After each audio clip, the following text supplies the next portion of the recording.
Hopefully that's, are you able to hear me now? Yes. Okay, great. Good, good, good. I think we're all having connection issues.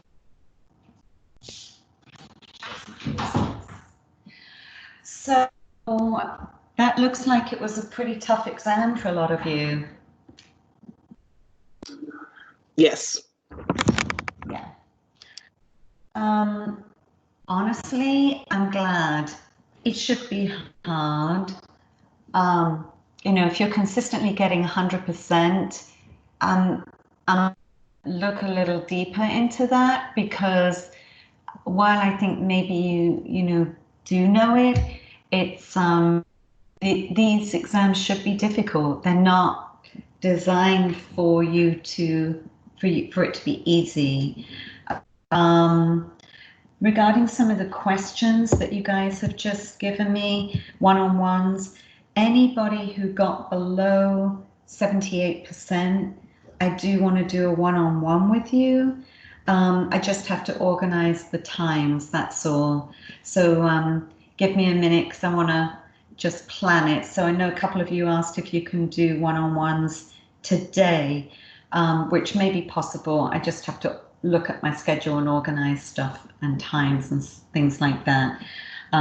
So give me a minute once we've finished the lecture, and then maybe I can set it up once we've finished our lecture and things of that nature. But I have 1, 2, 3, 4, 5 of you that do need to set up one-on-ones with. I did go in, and if you had done the dosage count correctly, then I gave you points for that.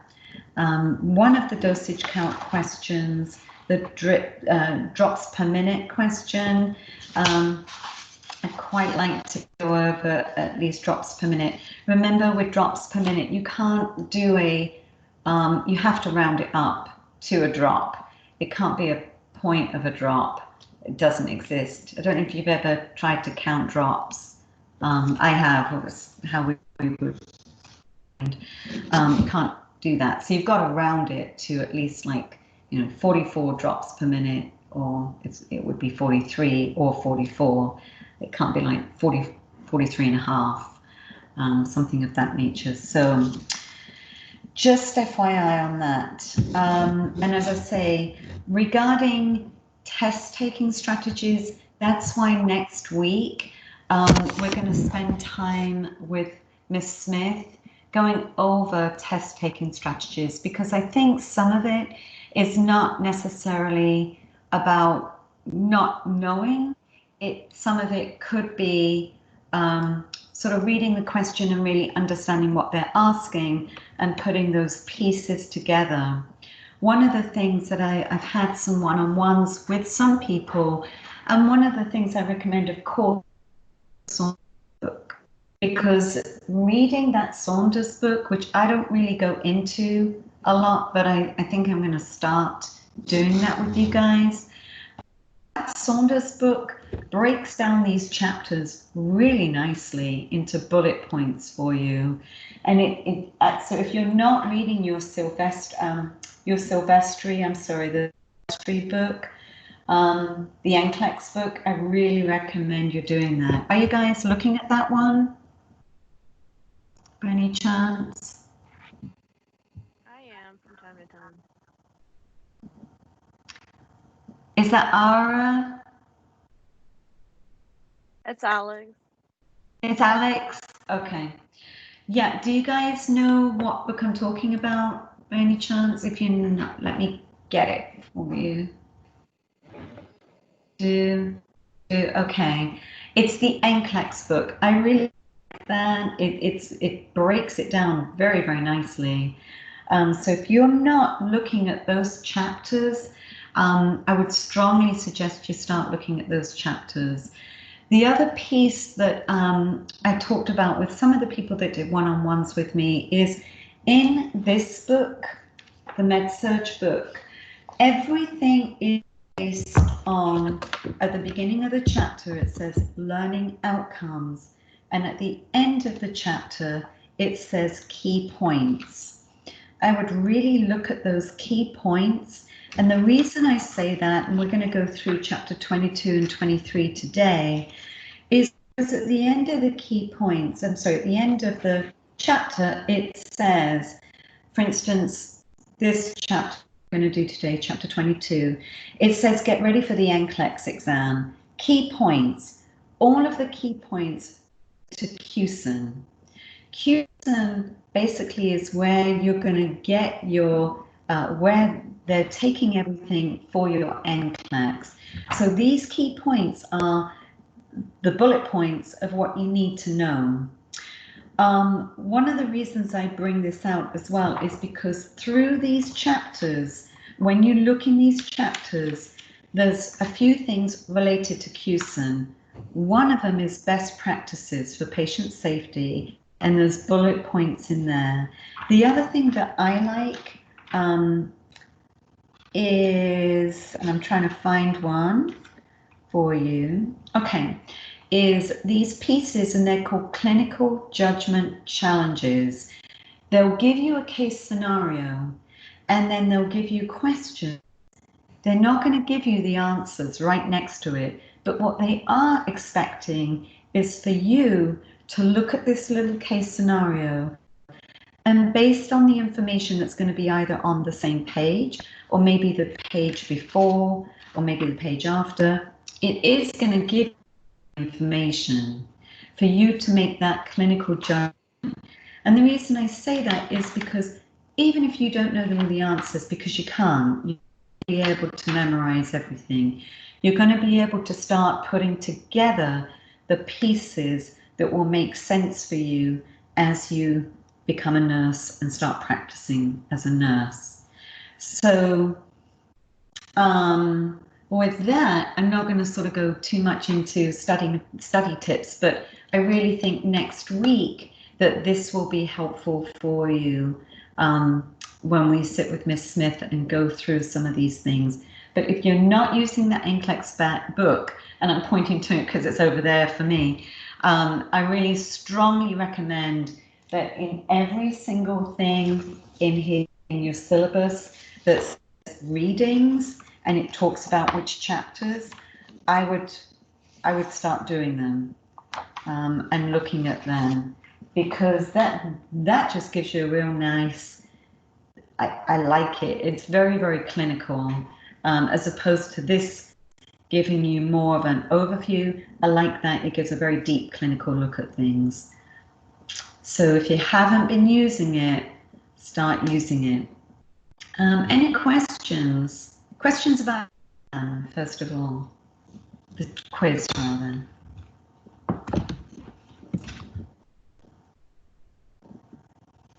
No questions? I don't believe that. I don't have any questions, but I know after our 101 yesterday, like after talking to you, that truly helped me a lot. And like you said with the NCLEX, and then you were saying about the QSIN and stuff, that's all I focused on the rest of the day yesterday. And it made it, the way you question things, it helps it make sense to me, if that makes sense. I'm everywhere, but Yeah. using critical thinking. So like you said, it's not going to give you the exact answer, but it's going to give you tips of how to answer the question. And so that helped me. You did great as well.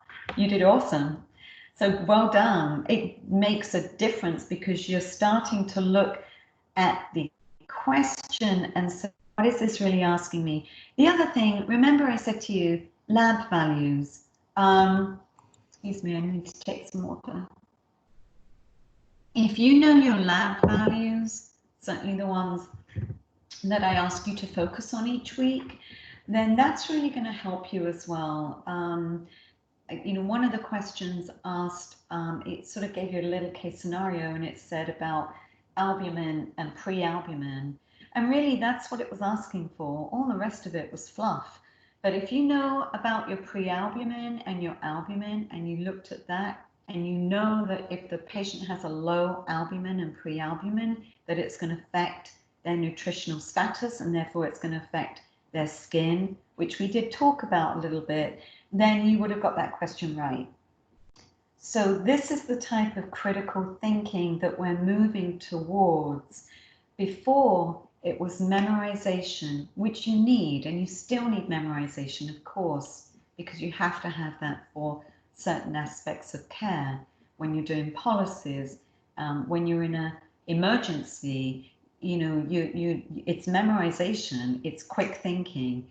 But then there's the other side where you have to go, hang on a minute, let me look at that patient and use my clinical judgment and pull all the pieces together in order to be able to come up with the right answer. I'm not saying it's easy. I am not a test taker. I think I've said that to you a million times. But that's why maybe some of you will benefit from hearing about test taking strategies that's going to help you put the pieces together a little bit. All right. Any other comments or questions?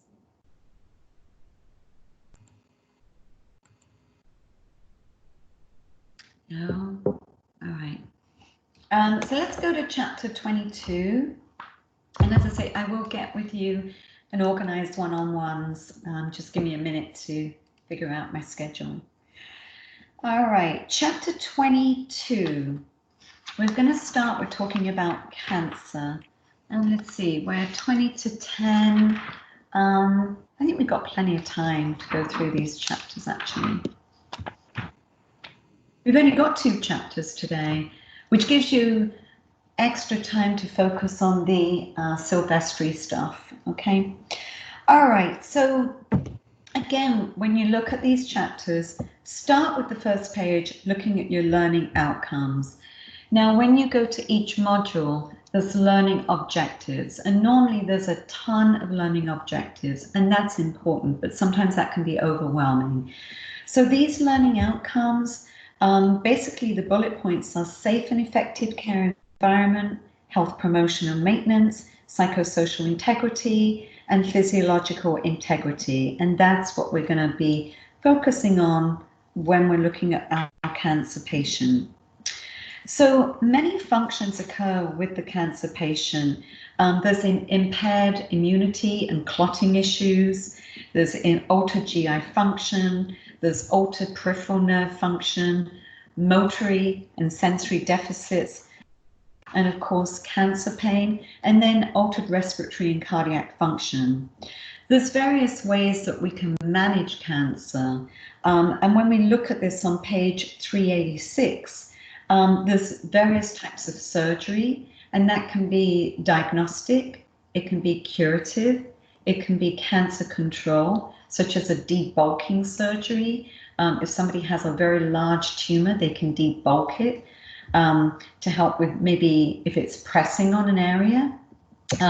Palliative, and then of course reconstructive as well. The side effects of surgical therapy, of course, can be devastating, a loss of a limb, a loss of an organ, anything like that. Even just the fact that you need a surgical procedure related to cancer can be very, very concerning and scary. Did you get it all? Did they clear the margins? All of those pieces are very concerning. When we talk about on 387, it looks at another cancer management, which is radiation therapy. Has anybody worked with radiation therapy, by the way, at all? Any? My grandma had breast cancer and she went through chemo and radiation therapy. Yeah. So there's different types of radiation therapy. There's total body irradiation, and that is used, for instance, if I'm going to use bone marrow as an example, a lot of the time you're going to irradiate the whole body with chemo and radiation, TBI, complete radiation, because you're suppressing all the marrow, you're suppressing everything and clearing everything so that you can then transplant, hopefully, good bone marrow and also stem cells. So that's an example of that. Another form is, well, that's just talking about TBI right there. I do want to go into the different types of radiation. external beam radiation, of course, and then internal radiation. So you've got radiation therapy where they may go every day to a facility and they may have radiation to a specific area, or what is called brachytherapy, which can be radiation seeds, or you can take radioactive iodine, different formats like that of radiation. Radiation is, of course, one of the big concerns with radiation is exposure. The radiation can obviously expose other people to their radiation, depending on what type they're having. And of course, exposure of themselves from the perspective of if they get too much radiation. And of course, we've seen that when people work in radiation. I remember myself, you would have to wear a little radioactive, I can't remember what they're called, but basically a Geiger counter, so that they would make sure that you were below the, that you were in the safe zone regarding how much radiation you were getting exposed to when you're looking after radioactive patients. And of course, many of the concerns with giving radiation are the different effects that it has, which is could be short-term and long-term. Short-term and long-term can affect the skin. It has a lot of different effects, which we'll get into in a minute. Cancer radiation, a lot of the time, it doesn't necessarily kill all the cells, it can kill some of them, and we often use radiation therapy in conjunction with, say, surgery and chemotherapy as well. One of the things I do want you to be aware of is, does anybody work at Shands in Jacksonville at all? Anybody heard of the proton beam therapy? Yeah, I worked there for 2.5 years. Okay. So is anybody aware of the proton beam therapy that they have there and what that means by any chance? You may or may not. Doesn't matter if you don't. Basically what they did is when you give radiation, they're going to mark the area and they may put a little temporary tattoo or something of that nature. It says on page 388 at the top here, it talks about they're going to mark the area where the area is going to be radiated. Also, they may make positionings so that the patient is in exactly the same position each time that they have radiation, so that nothing deviates. It's going to get to that area. The thing about proton beam therapy, which is really cool, is that it is very targeted therapy. That's the beautiful thing about it. So hopefully you're not exposing the patient to anything other than that exact area of radiation. Another form of that would be like stereotactic therapy that they may use, like a cyber knife, where they may do it, say, for neuro with brain tumors, and they can directly get to that area. So I just want you to be aware of that on page 388, the different types. As I say, there's external beam and then there's internal beam. So it just talks a little bit about that. Normally patients go every day for radiation, or at least say 5 days a week. They'll have like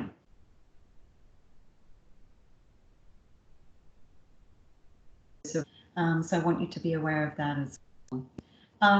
Brachytherapy, like I said at the top of page 388, this type of therapy is more of a, as I say, it could be a seed. I don't think they use so much what is called cesium implants. I used to see a lot of that being used, where the patient would have an actual implant in them, and when you walk in the room, it would shut it off so that you're able to work with that patient, and as you walk out, it would start up again, or you would have to actually physically shut it off and start it up again. So just be aware of the different types that can be used. Like I said, some are sealed and some are unsealed, like radioactive iodine. Has anybody worked with anything like that at all, with the radioactive iodine patients in any way? Or or had radioactive iodine? I haven't. You had it, did you say? No, I have not worked with those kind of patients before. Okay. Be aware, here's a big action alert, right? Unsealed isotopes enter body fluids and eventually are eliminated in waste products. Those waste products are radioactive. Now remember, a lot of these patients don't stay in the hospital necessarily. They may go home. So of course you're going to do a lot of teaching with these patients about their waste products. A lot of it, we used to, and I'm not sure if they still do that anymore, but it used to be a case if they were doing radioactive iodine, they would have to stay in the room. Everything that was brought in the room was classed as radioactive. Everything was disposable. It was bagged up, and it would be Geiger counted before it was taken out of the room at the end of that patient's stay. So again, I'm not sure of the procedure of how they do it now, but that's something to be aware of. So it is radioactive. They're radioactive while they're going through that type of procedure, and that's something to be aware of.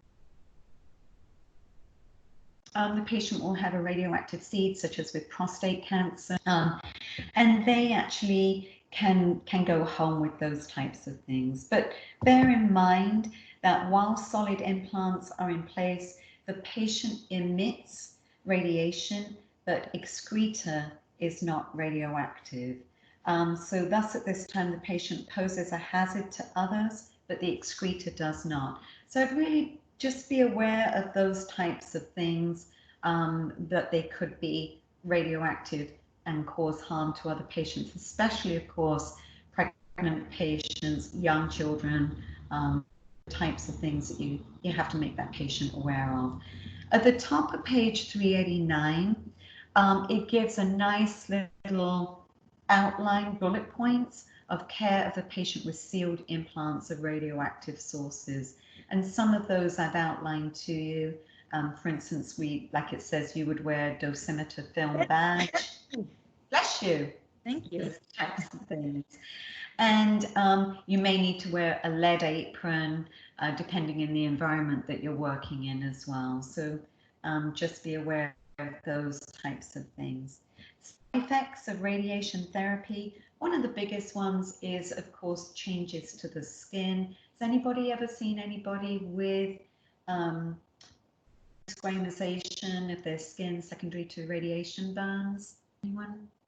Maybe even, not necessarily through controlled radiation, but maybe a radiation exposure. Remember, we have a nuclear power station, I think, right here in Jacksonville, don't we? I think we do. I had radiation and chemotherapy when I had colon cancer, and I did get burns and internal burns too, because it was targeted towards the tumor in my colon. So yeah, it was very uncomfortable. Yeah, absolutely. And what I want to bring out on the top, thank you, Peggy, on the top of 389, and I may pick on you a bit today. I hope you don't mind. The acute effects right here, that it shows you in this little box, table 22-2, and then the late effects as well, because what happens is this is an ongoing scenario. Sometimes people can have radiation effects for years. So I do want you to be aware of all of the different things that can happen. Obviously, external issues, such as it talks about here. But, it can cause things like pulmonary fibrosis. It can cause pericarditis. So these things that when you're doing your health history, it's important to ask these questions. If somebody's had radiation in the past, then it's something to be aware of. They can get myelopathies, all sorts of things can happen. Small and large bowel injuries, atrophy, on and on and on. So while we may have basically eradicated cancer through doing these therapies, unfortunately, we may have created other issues as a result. So some of the things I just want you to be aware of on page 390 is a biggie is instruct the patient not to remove ink markings when cleaning the skin until radiation therapy is complete. Like I just said, that is targeted therapy. They're going to do that every time, so they need to know exactly where they're going with that. Obviously, here's a CUSUM thing, action alert. Skin becomes very photosensitive, so they're going to stay in the sun. And that goes for chemo too. I've had patients that have been readmitted to the hospital post chemotherapy with just awful burns as a result of going out into the sun and exposing themselves. So it does give an action alert here regarding that. And then skin protection as well, for both you, of course, and for your patient. So it talks about that there. Making sure that the powders and creams and things of that nature are the ones that they recommend or prescribe, because obviously some skin creams can be irritating and cause more damage as well. All right, and just below it, there is an NCLEX examination challenge question. So again, if you're not doing those challenge questions, I recommend you start doing things of that nature. Chemotherapy. Let's just move on to that. I know that in Pharm I'm sure you went over chemotherapy and all the different aspects of that. I just want to draw your attention to table 22.3. It gives about 50,000 different chemo medications. I'm not expecting you to know that. When you're certified in oncology, you know, if that's your certification, which that was my certification, yeah, I would expect you to know the different types of chemotherapy. But what I do want you to understand is, one, that there are different types like antimetabolites, anti-tumor antibodies, miscellaneous and alkylating agents, for instance. I want you to be aware of the different types because some are cell cycle specific and some are not. And what they tend to do with chemo is they have protocols and they'll put certain medications together within those protocols to ensure that they hit the cell times in the cell cycle. Okay, so just be aware of that. The other thing I want you to be aware of as well is the effect that they can have. And let me get into that a little bit on page 392. First of all, dosages are based on body surface area. I don't know if you're aware of that. So that considers the height and the weight of the patient. Every chemo is body surface areas. I don't think you're going to get a question asking you to calculate the body surface area. That's something that we would do as oncology nurses. However, I do think that you need to be aware of the side effects of chemo. Can anybody tell me one of the side effects of chemotherapy? And it's right there on page 392. It's a biggie. What, hair loss? Tissue loss. Tissue damage. That's another, yeah, I mean, you can see that extravasation right there, right? I'm thinking, yes, those are biggies. I'm actually thinking of neutropenia. The reason, does anybody know what neutropenia means? Low neutrophils. Yeah, low white cell count. And that's one of the biggies that we're going to get into. You know, that will happen. That's what we're trying to do. We're trying to kill off the cancer cells, but unfortunately, it's not so targeted that it doesn't affect the good cells as well. And so I'm going to get into that in a little bit, but what that really means is it's going to affect your white cells, your red cells, and of course your platelet count. Okay, so it's going to affect everything. Everything is going to tank at a certain time. Where do I want to go with this? Most chemo is given IV, but as it says here, we can give it in different ways. We can give it intrathecally, which is into the spine. You can give it as well, for instance, intraperitoneal, into the abdominal cavity, such as for patients that have ovarian cancer. One of the areas as well that we used to give it was intra-arterial, into the hepatic artery. So I would see that done. That's very, very painful for patients, and that's more of a specialized procedure. But you may hear of some of these procedures being done, and it's just wise to have an overview of that, even if you're not planning to go into oncology, which many people don't. Let's talk at the top. Chemo is to be given only by registered nurses who have completed an approved chemotherapy program. However, you might still be responsible for monitoring a patient that is on chemo, or of course you might be responsible for monitoring that patient who's just had chemo. So you do need to be aware of what chemo precautions look like. Again, we're looking at the same thing. Their excreta, everything about them is chemotoxic, okay, for a while. As well, be aware of the fact that extravasations can occur. I don't know if you can see that picture on page 392, but when we're giving things like that are called vesicants, then definitely something like that can occur. So any type of medication that is very, very toxic can cause these types of things. Myself, I mean, I did have a scenario. I had an outpatient patient who had great veins. Seriously, his veins were like, you know, a garden hose. Phenomenal veins. Cited an IV, went away, hooked him up, made sure he had great blood return, came back an hour later, and, you know, we check initially, and then you're checking every hour, came back, it infiltrated. Not only had it infiltrated, he was asleep in his armchair, relaxing. You know, these things happen. So as it talks about here, the most important nursing intervention is prevention. We're always checking. We're always checking our blood returns, things of that nature.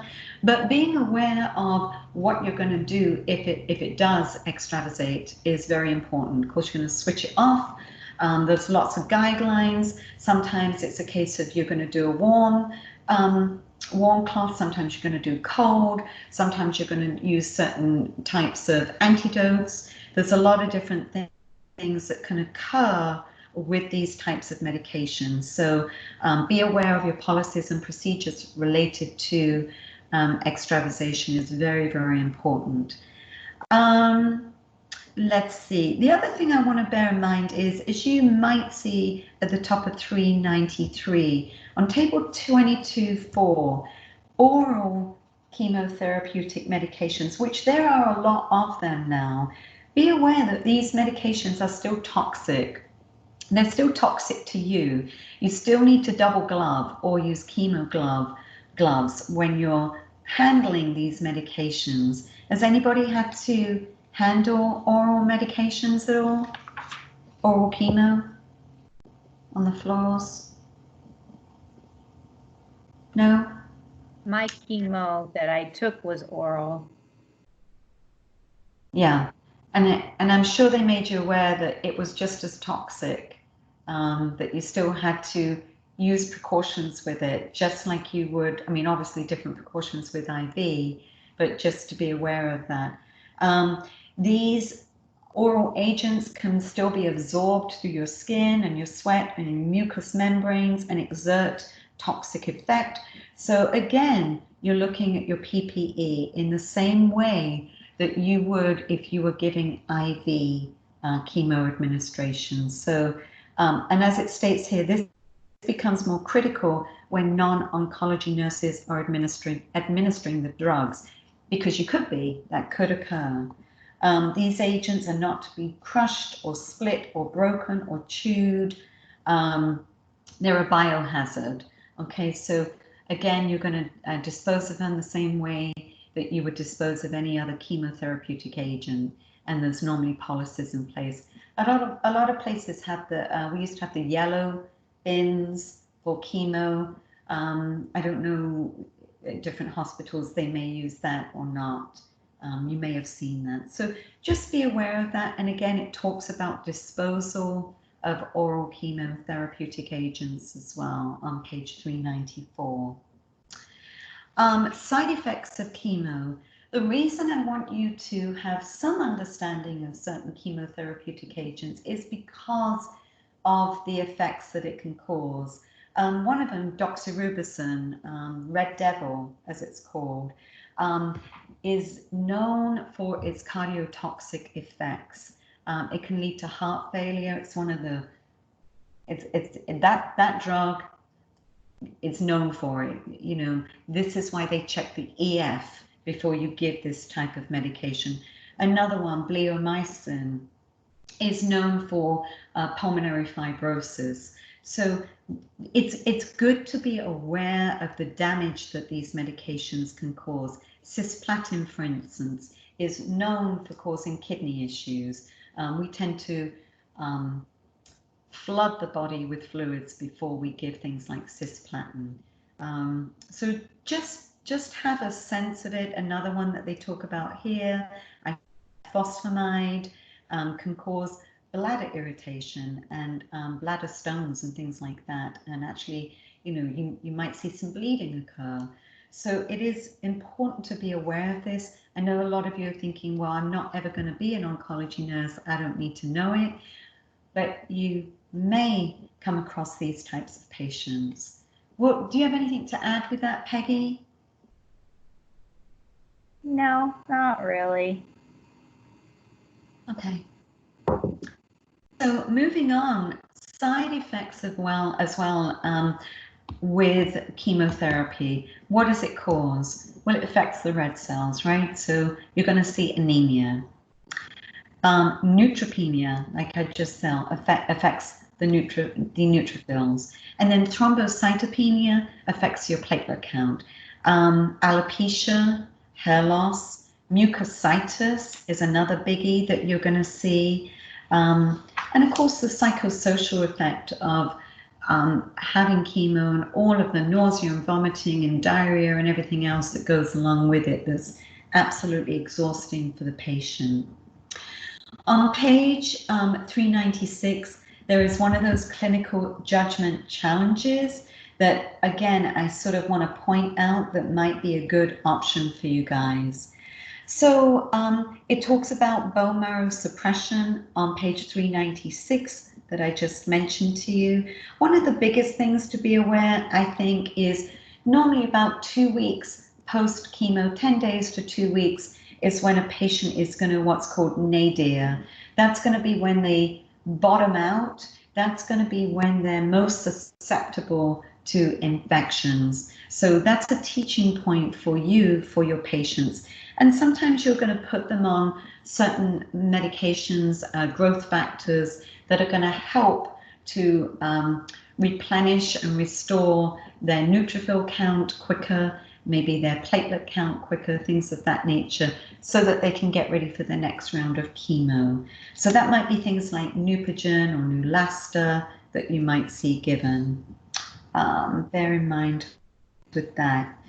Let's see. On the top of page 397, it talks about best practices for patient quality care, care of the patient with myelosuppression and neutropenia, and it just sort of outlines some of the things that you would do.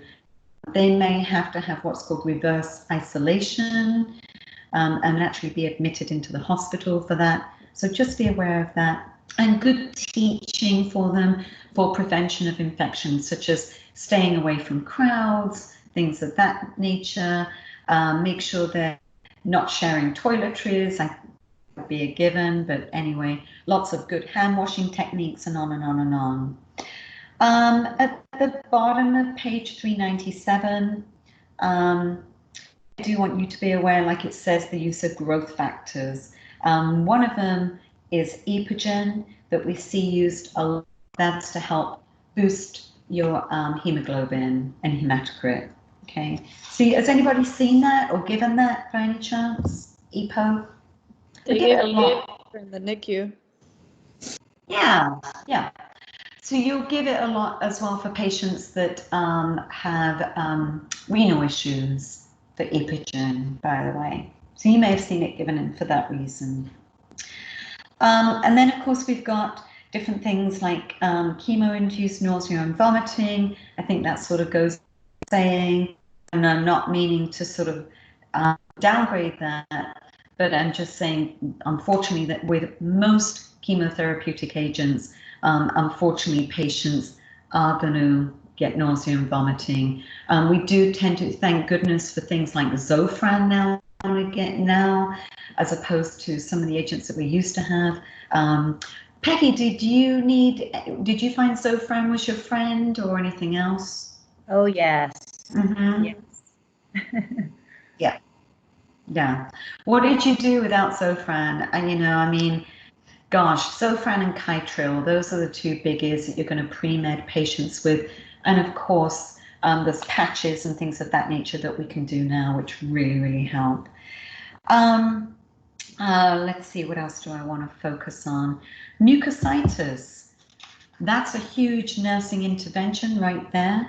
And on page 400, mouth care for patients with mucositis, you're going to manage those. You might be giving things like swish and swallow, nystatin, swish and swallow, things of that nature. Because remember, with mucositis, it's not just localized, right?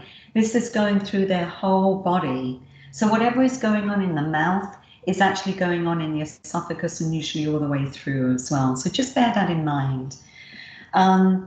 Alopecia, of course, hair loss. The biggest thing really is preventing scalp injury and also helping people to come to terms with the change of body image, which is, it's a very real thing. So just be aware of that. Changes in cognitive function as well. Most chemo doesn't cross the blood-brain barrier, but with the fact that you've got so many different meds on board, including things to help you as well, they may be taking things like benzos to help the nausea and vomiting, stuff like that. So just be aware of cognitive function changes that could be occurring. The other thing I want you to be aware of on 401 is peripheral neuropathy. This is a big thing that occurs. Some particular medications can cause, like cisplatin, and it says it right here, the antimitotics and the platinum-based drugs can cause peripheral neuropathy. So again, is preventing injury with these patients that have this happen to them. Prevention of falls, that sort of stuff, making sure the home is safe, all of those things. All right, moving on. Biological response modifiers and targeted therapies. So I mentioned a little bit to you last week how fascinating it is to me as to what cytokines do. And when I talk about cytokines, I'm talking about the interleukins, interferons, things of that nature. And it talks about it at the bottom of page 401. Biological response modifiers enhance the responses to cancer cells. So they have an anti-tumor effect because what they ultimately do is recognize the cancer as a foreign body and they attack it. So I actually think I don't know, does anybody else think this is interesting? I do. I think it's quite fascinating to manage to target these things. Mm-hmm. Just curious. So anyway, it talks about it at the bottom here. Cytokines released from the immune system are not usually cytotoxic alone, but they influence how the immune system cells functions. So cytokines include things like interferons, interleukins, tumor necrosis factors, and the colony stimulating factors. So the cytokines and other biological response modifiers are used in cancer treatment because they stimulate an immune response, and they recognize the cancer cells, so they take action to either eliminate or destroy them. Some are used as supportive therapy, just like I talked about the growth factors, for instance. So anyway, two common types of biological response modifiers are interleukins and interferons. I just want you to be aware of that. On page 402, it talks about what interleukins do. They regulate inflammation, and we especially interleukin 1, interleukin 2, and IL-6. These ones boost immunity and enhance attacks on cancer cells by macrophages and natural killer cells. And I have seen these used a lot for renal cell cancer and melanomas. As I say, I don't know why I find it fascinating, I just do. That's just one of those things. And again, interferons have a great effect on things like melanoma, hairy cell leukemia, again, renal cell carcinoma, AIDS, and lymphomas. And it just sort of outlines here what the interferon therapy can do. So it actually has a great effect on reducing the expression of the oncogenes, if you get it quickly, things of that type of nature, and it stimulates the effect of the natural killer cells. So if you want to learn more about that, it says it at the bottom of 402, the different types right here of the biological response modifiers that are the supportive types right here. Some of them are Neupogen, Epogen. There's actually quite a few now. Neulasta is another one. Patients receiving interleukins can have generalized and often severe inflammatory reactions. And like I mentioned yesterday, I have seen that when I've given interleukins, when I've given an IV, for instance, you have pre-med these patients big time when you're giving these types of meds. And it does say these patients receiving high dose biological response modifiers need to be in an ICU. Absolutely, I used to do it in the bone marrow transplant unit, and you know, you sort of just have to take a deep breath, and the patient knows what's coming when they have these types of meds. It's not pretty, not at all. They usually get rigors really quite badly. Sometimes the first time they have it, it's not so bad, but then the second time they have it, the effect can be worse. So just bear in mind if you're ever involved in anything like that. It does say that they're managed with Demerol. That is what we used to give. I'm not sure whether that's still the case, because I didn't think we had Demerol in the country anymore. So I'm not sure what they give now for that. So just bear that in mind. And again, at the bottom of the page on 402, it talks about monoclonal antibodies. Again, this is another form of targeted therapy, that these proteins actually target the antigen when present in the body. And so they attack that foreign antigen, that non-self.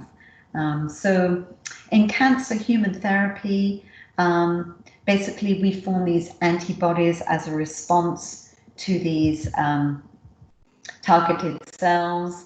And it says right here, I just want to read it to you. In cancer therapy, human and or mouse proteins are used to form antibodies against given target proteins. And these are used to form, and these are known, to affect certain types of cancer cells. So again, it's just a targeted therapy. I just want you to be aware of that. One of them that's well known is a thing called Rituxan. Some of you may have heard of that. That's used for things like non-Hodgkin's lymphoma. What else I want to bring out? Does anybody else find this interesting? Maybe, maybe not. At the top of the page, table 22.6, it just gives you some ideas of the different types of targeted therapy right there. Let's see what else I want to bring in. Oh, I want to go through a few of them. Another form of targeted therapy is using hormones. And I think you probably talked a little bit about this in farm, but using SERMs, which are selective estrogen receptor modulators and aromatase inhibitors, they're developed to interfere with estrogen's ability to promote the growth of estrogen receptor breast. So, you know, we're blocking that effect by using something that looks like estrogen but isn't quite like estrogen, and so it's blocking it so that the cancer can actually get a grip on that estrogen and use it. Are you guys familiar with that type of therapy at all? Yes. Who said that? Is that Peggy? Yes. Yeah. Okay. Let's see. I do just want to point out some of the others as tyrosine kinase inhibitors. All of these things basically are doing similar types of things. They're actually getting on the site and preventing the cancer cell from utilizing what it needs to feed it. And so by doing that, it's blocking that action. So anything that's inhibiting, for instance, this one here is called Gleevec. I have seen that used in certain types of leukemias, just to bear that in mind. Another one, this epidermal growth factor inhibitors. Again, it's doing the same type of thing. It's blocking the effect. So that way the cancer cell can't use this, it can't activate tyrosine kinase. So that's Herceptin. Herceptin, I think, is used for liver cancer, I think. Not sure if it's saying that there. So anyway, it's just giving you different examples of all of these types of inhibitors, just to be aware of. And I really think as time goes on, we're going to see more of a move to these types of medications, which do have side effects very similar, of course, to chemo, but I wouldn't be surprised if more and more down the road, we'll see more targeted types of therapies being used, because there's certainly a lot of them. Another one I just want to bring out is angiogenesis inhibitor. Again, it's cutting off the blood supply so that the tumor isn't able to access that blood supply growing from there. So I just find it really fascinating how we've developed these types of treatment modalities. Again, hormone manipulation at the top of page 406. How am I doing for time? I'm doing okay. Table 22.7, it just talks about the different types of hormones that we use and the effect that it's exerting. For instance, estrogen. This is a dirty word from my perspective, Premarin. But anyway, I would never use Premarin, but if I had to for an oncology patient, then fair enough. But I'm just saying generally, that's like a dirty word. But anyway, I'm just getting on my high horse about that. But it just shows the estrogen, and it shows the different types of medications that can be used that can block the effect of real estrogen and utilize that instead. All right. Any questions about any of that?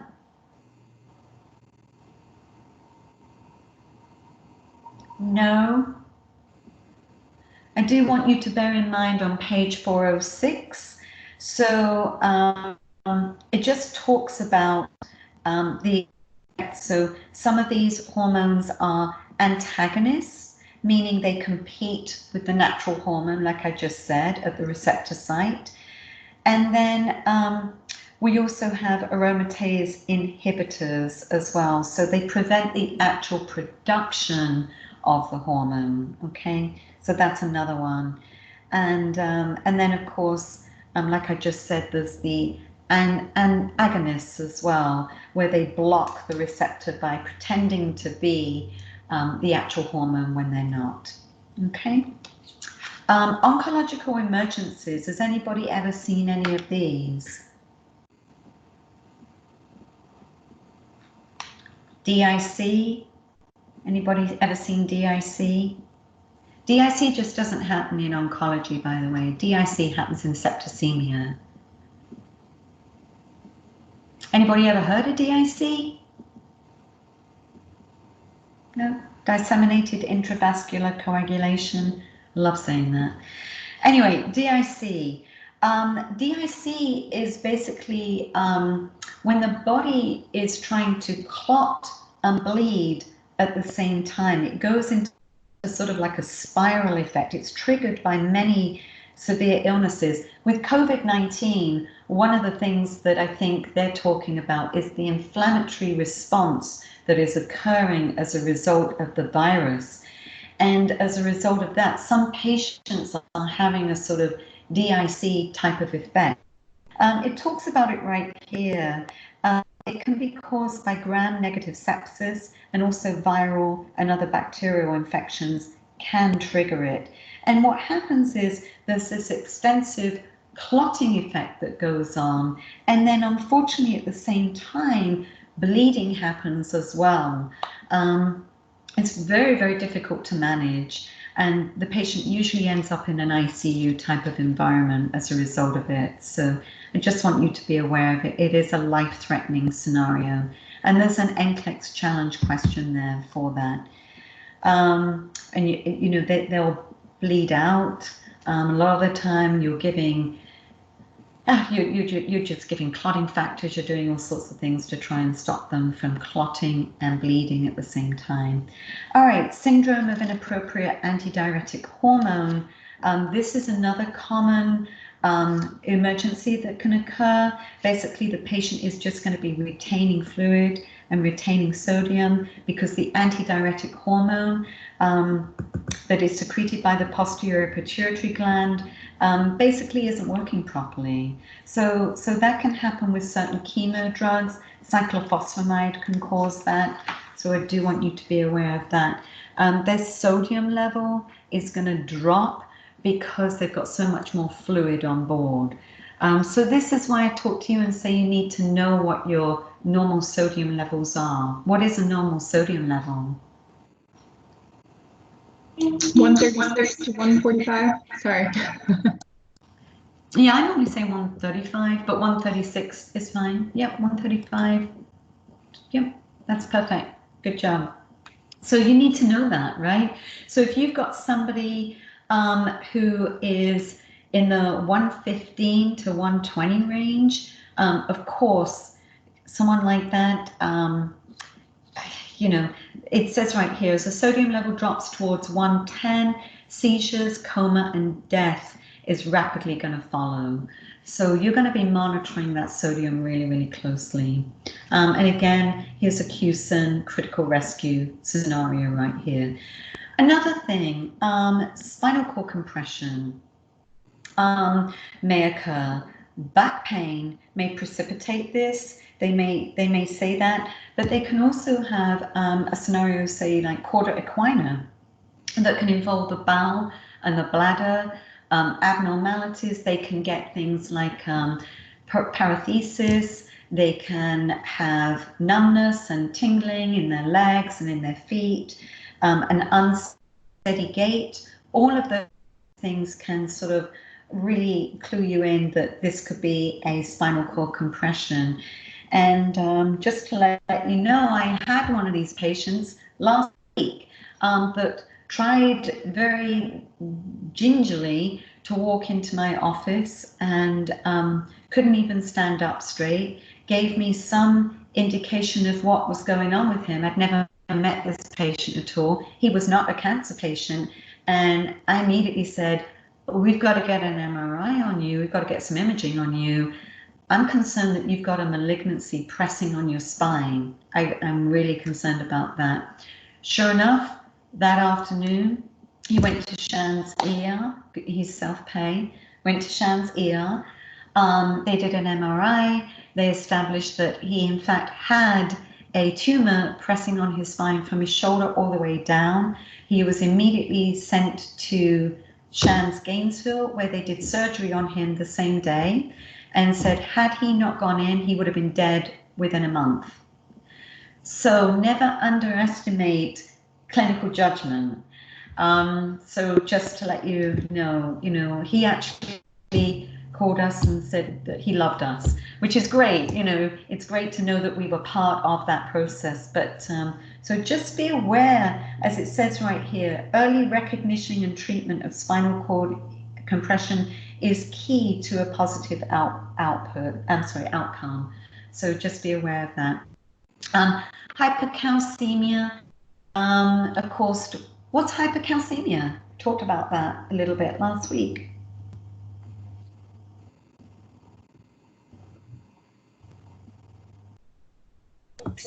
High calcium. High calcium, yeah, exactly. So what happens with patients that, certainly with certain types of leukemia, I would say the biggest one is multiple myeloma. If you have a multiple myeloma patient, and I've seen this on test questions, by the way, just FYI, multiple myeloma, certain types of breast, lung, renal cell carcinoma, obviously somebody who has a bone cancer of some form, Burkitt's lymphoma, things of that nature, they could be at high risk for secreting more calcium into their bodies. So just be aware of that.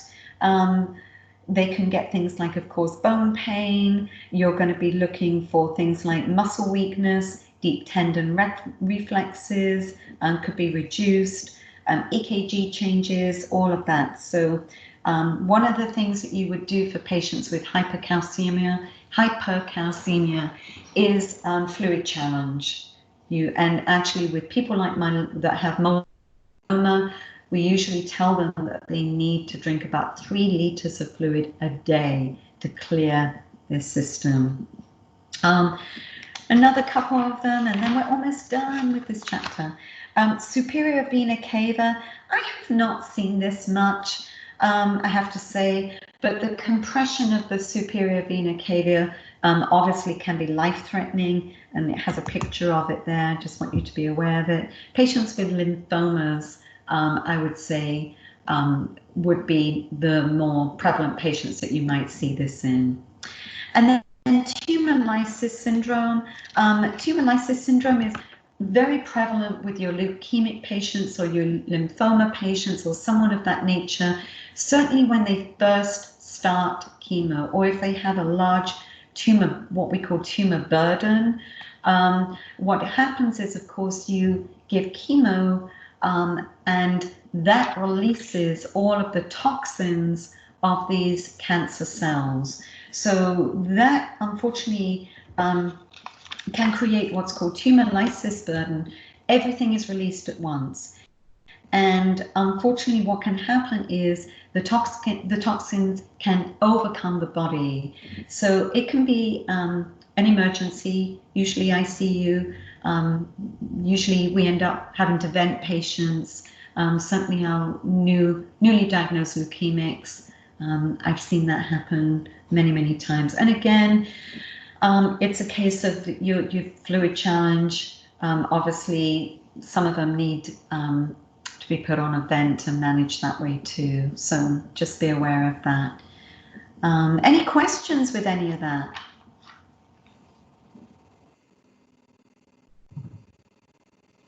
No?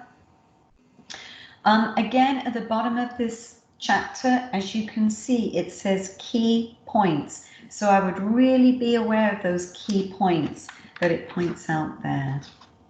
All right, moving on, and then just chapter 23 I want to go through and we will be done. Shouldn't take too long. All right, chapter 23, learning outcomes. Again, it's giving you these learning outcomes that you need to be aware of, okay, at the beginning of the page. Understanding clinical, what's the first thing it says? Clinical judgment. To determine infection control measures, okay? That's a biggie. Just like anything else, you're going to use your clinical judgment. So I think we'll manage to go through this fairly quickly. I think it's fairly straightforward, but of course, transmission of infectious agents. I just want you to be aware at the top of page 414, there's a little box and it says patient-centered care. It talks about colonization. And what colonization is basically saying that even though you may have the actual disease, such as MRSA, it may be colonized, it means that you've got it, but you're just not actually presenting with the infection. You're not, it's not actually showing that you've got, say, signs and symptoms like a fever or anything like that. It's colonized. So I just want you to be aware of that. Transmission, of course, reservoirs for infectious agents, including us, inanimate reservoirs such as handheld devices, stethoscopes, like I was saying yesterday. Many of us can carry staph from one patient to the other with our stethoscopes, so we should be cleaning those with an antibacterial solution between patients. Be aware that somebody can be a carrier, an asymptomatic carrier. Be aware of community reservoirs such as sewage and improperly handled foods. Be aware of bacteria that can occur in the respiratory tract, such as syphilis, believe it or not, that it talks about there. Enterococcus, which can live as normal flora in the GI system. So, and also, of course, if Enterococcus then enters the bloodstream, then it's going to cause a disease. Toxins, it talks about exotoxins that are produced and released by certain bacteria. This includes things like botulism, tetanus, diphtheria, E. coli. And then, of course, we've got endotoxins that are just in the cell wall and released only with cell lysis, such as typhoid or meningococcal type of diseases. So it talks about, I just want you to be aware of that there. On the top there, table 23.1, it talks about the different types of host factors, such as natural immunity, normal flora, age, all the different factors that can be an increased risk for infection. It just outlines it there. And then opposite that, on page 23.1, factors that can increase risk for infection in the older patient. Definitely be aware of those things. Immunity, I think you're pretty, oh, give me some examples here.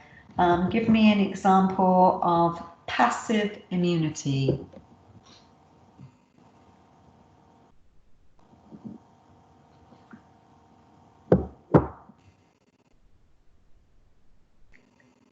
Would that be?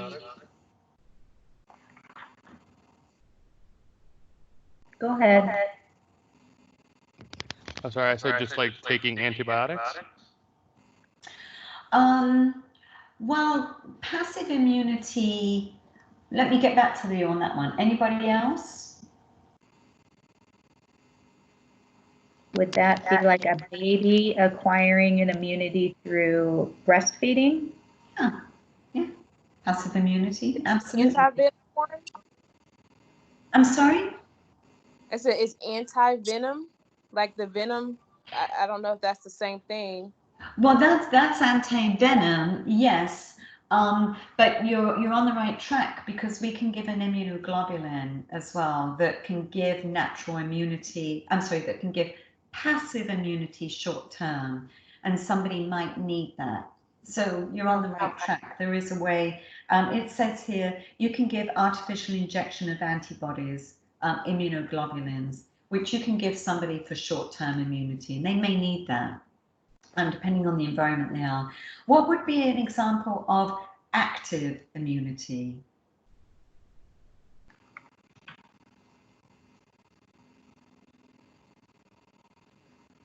Let me hear from some of the people that haven't answered at all yet today. You know who you are.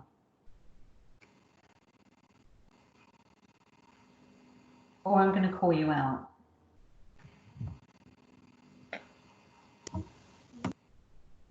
Isn't active immunity like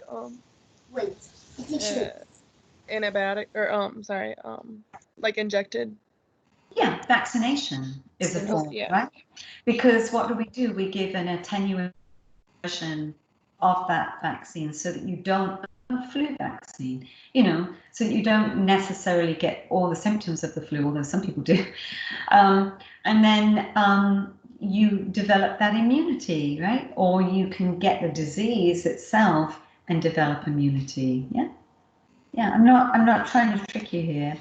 These are straightforward questions. All right, routes of transmission. So let's look how the pathogen can enter the body. So give me some ideas of how pathogens can enter the body. On the bottom of page 415. Yep. Yeah, yeah. GI tract is another one. At the bottom of page 415, there's some examples. Give me some examples here.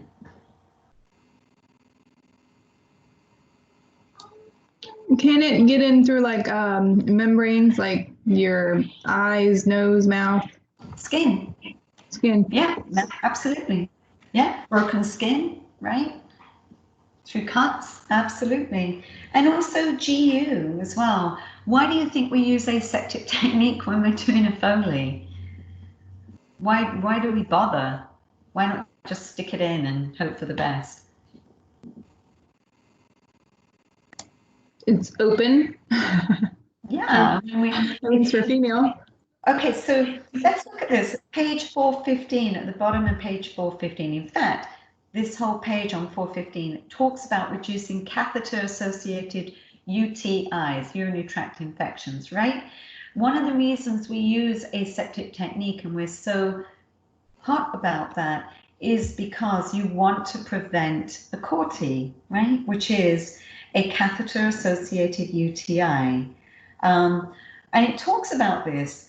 You know, we think we're doing the right thing by putting a catheter in, and we need to do that. Many times, of course, we need to put a catheter in to monitor what? What are we doing by putting a catheter in?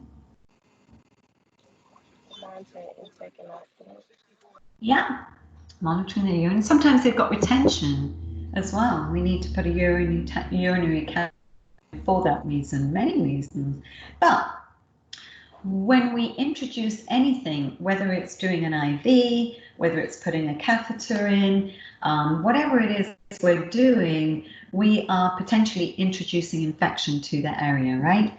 So that's why we use aseptic technique. All right. So I said previously, by the way, Neisseria meningitis. I was wrong. I apologize. I'm talking about what I want to talk about now. It talks about skin, intact skin. Some pathogens, such as Treponema pallidum, which is syphilis, by the way, it's a spirochete, can enter the body. So that's one of the ways. Other ones, catheter-acquired bacteremias, such as with your PICC lines, can enter the bloodstream, things like that. And it talks on page 416. So methods of transmission down here, we have contact, right? And you guys really brought this out nicely in your PowerPoints yesterday. So seeing as though you guys all did that, let me hear from a couple of you. Contact transmission, how can that, some ideas of how that can happen? And it's on page 416, right there in black and white for you. Direct or indirect contact? Yeah, absolutely, right? What would be, say, indirect contact?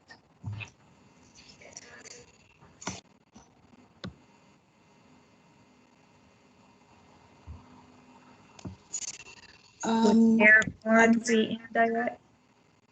What'd you say, Liz? That was Peggy, but I was thinking about for indirect, the body fluids, getting in contact with body fluids. Well, yeah, that could be direct as well. One of the things Equipment, you could maybe. Beg your pardon? Equipment. Yeah, absolutely. Yeah. You know, I mean, bear in mind, like it says here, your glucometers and all the rest of it. Absolutely. So just bear in mind. Then it talks about droplet precautions, where it talks about the CDC recommending that staff stay at least 3 foot away from a patient with droplet infection, which of course is easier said than done. So, and it gives you an example there of a droplet type of infection. Can anybody read that to me? Ara, Zach, Julicia, Vashti. I haven't heard from any of you guys yet. Oh, Vashti, I'm sorry. Through cuts. Can you repeat the question for me, Ms. Fletcher? Yeah, it says here a patient with a droplet infection. What I'm asking you, what type of? Give me an example of a droplet infection. It's right here on page 416. Yes, thank you, thank you, thank you. Flu, influenza. There you go. Yeah, I appreciate that. All right, airborne. So basically, these are ones that are, you know, droplet is more of a it drops, okay. Whereas airborne is more diffuse. It stays in the air longer. So give me an example, which is why we do the reverse isolation. So give me an example of an infection that would be airborne. TB. Thank you, thank you, thank you. I appreciate that. And also varicella as well. All right. And then it talks about infectious agents such as vectors. Anybody have a clue what a vector is? Mosquito. Yes, a mosquito. Let's see, what else? A deer tick is a vector. Okay, so we had the Zika virus, right? I don't hear too much about the Zika virus anymore. Does anyone else? Uh-oh. What? Tell me about that, Vashti. Did you know somebody got exposed to it? West Nile, yeah. Yeah, I used to visit a lot in South America, so like that was one thing like we had to be careful about with the mosquitoes and stuff. So when I was really younger, I actually got really bit really bad by mosquitoes. So that was one thing they kept telling my mom, like between like West Nile and Zika, like we had to like keep checking to make sure I didn't contract any of that stuff. Yeah, yeah, absolutely. Wow, that's in dengue. Yeah. Have many of you traveled? I've been to like, Turkey and stuff like that. Anybody traveled anywhere like that or to areas? When I traveled there, it was backpacking and it was sort of rough environments. It wasn't, you know, nice hotels or anything. Anybody traveled like that at all to areas where you have to be really, really, really careful what you eat and drink and all the rest of it? In South America, you have to be very careful, like Colombia and Venezuela. Yes. Mm-hmm. Yeah, absolutely. They do a lot of on the street cooking there. So, and it's very it's really, really dirty there. So you have to be very careful. It's mostly because of the weather, because it's really hot and it's close to the equator. You have to be careful with the dengue and West Nile and all those mosquitoes. I'm from Colombia, so that's why.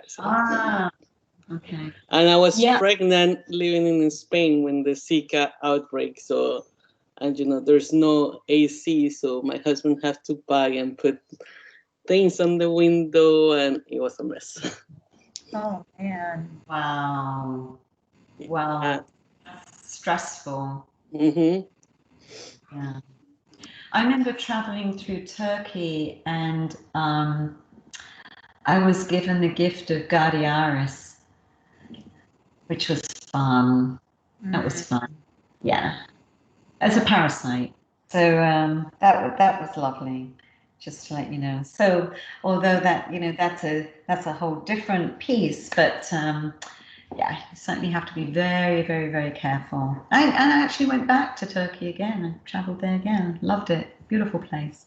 Anyway, All right, so physiological defenses for infection. Of course, the biggie here on page 416 is, what do you think our biggest barrier is? Skin. Yes, exactly. Skin. Good job. All right, and then of course our other natural body and other natural things are is our GI tract. Why do you think we sort of try and teach patients not to take a lot of antacids and regulate the PPIs? Any idea?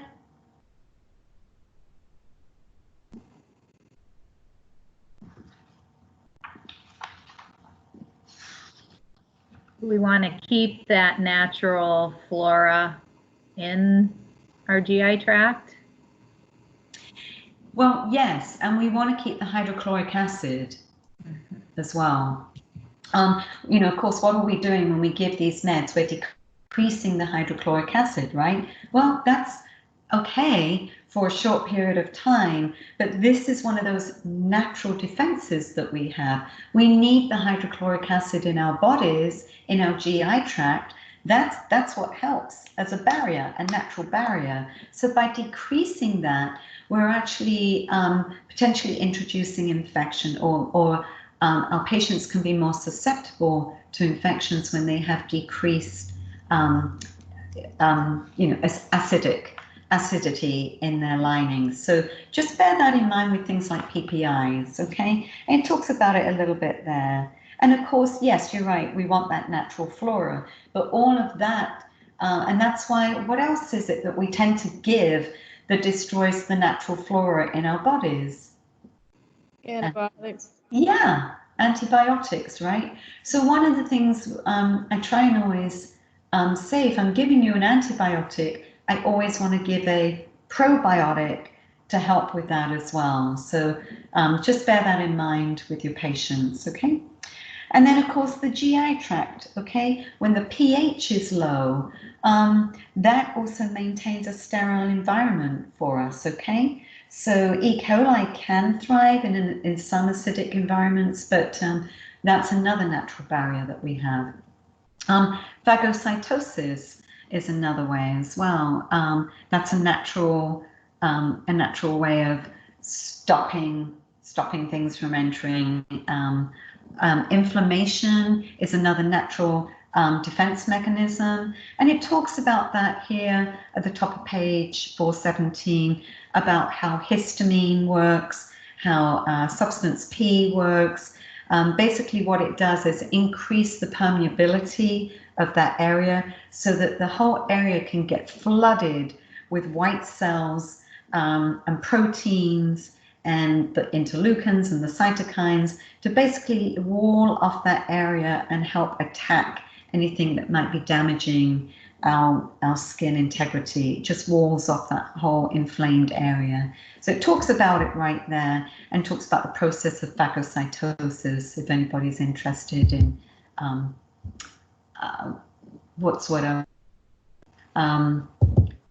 biology. I've forgotten it.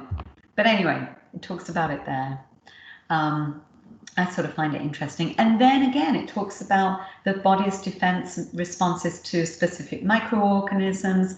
So what did I say about antibodies? Antibodies are related to what line of cells?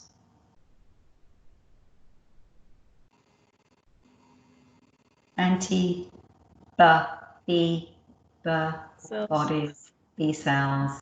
Yeah. And then, of course, you've got your cell-mediated immunity, which is more related to your what? T cells. Good job.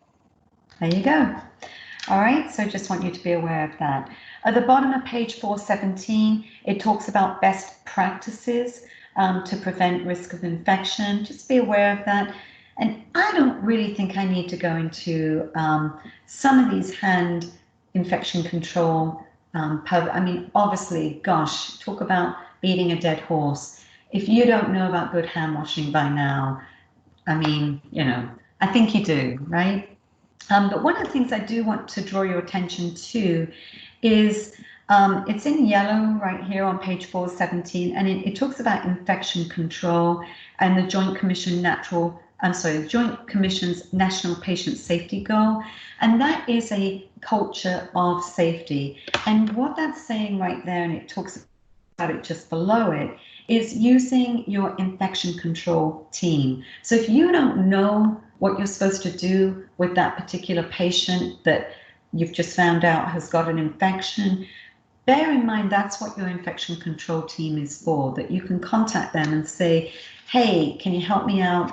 I want to make sure that we're doing the correct type of thing for this patient. So just bear that in mind. It talks about the fact that it's an interprofessional effort, and it does include your infection control nurse. It also talks about long-term care facilities and just being aware of cohorting and all the difficulties that come about as a result of that. Let's move on. Hand hygiene on page 418. I really don't think I need to go into that with you. PPE, I know we talked a lot about that yesterday. So again, I don't think I need those types of details. I think you guys have got that down. Again, talking about airborne precautions, it talks about it in depth there, your droplet precautions, your contact precautions, what to do about all of those things. And on page 420, there's a beautiful box, table 23.3, talks about all of the different types and shows you some examples of the different types of PPE. And I think you guys utilized this book yesterday, which I'm really glad you did, regarding, patient placement and also cohorting. So bear in mind those things. Are you guys aware of cohorting, by the way? Some of you are, some of you are not.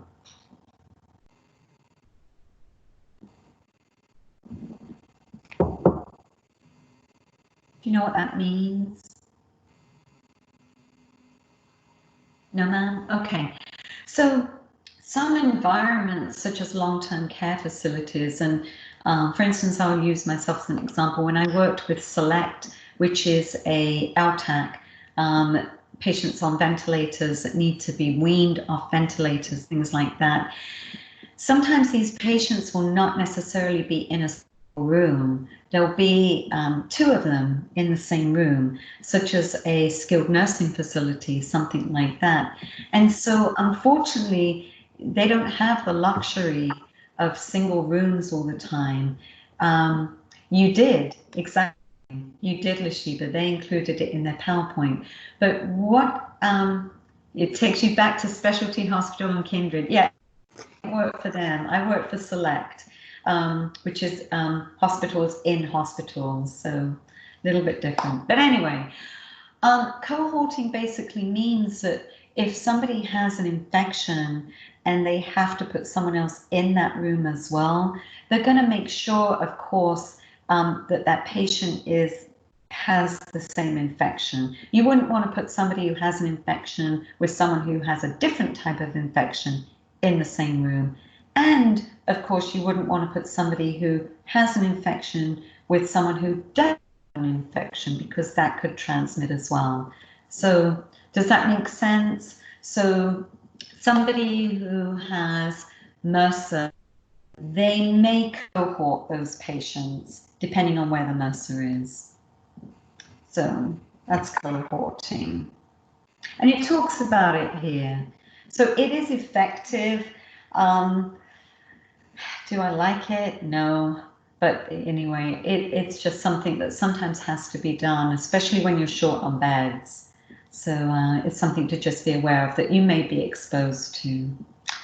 All right.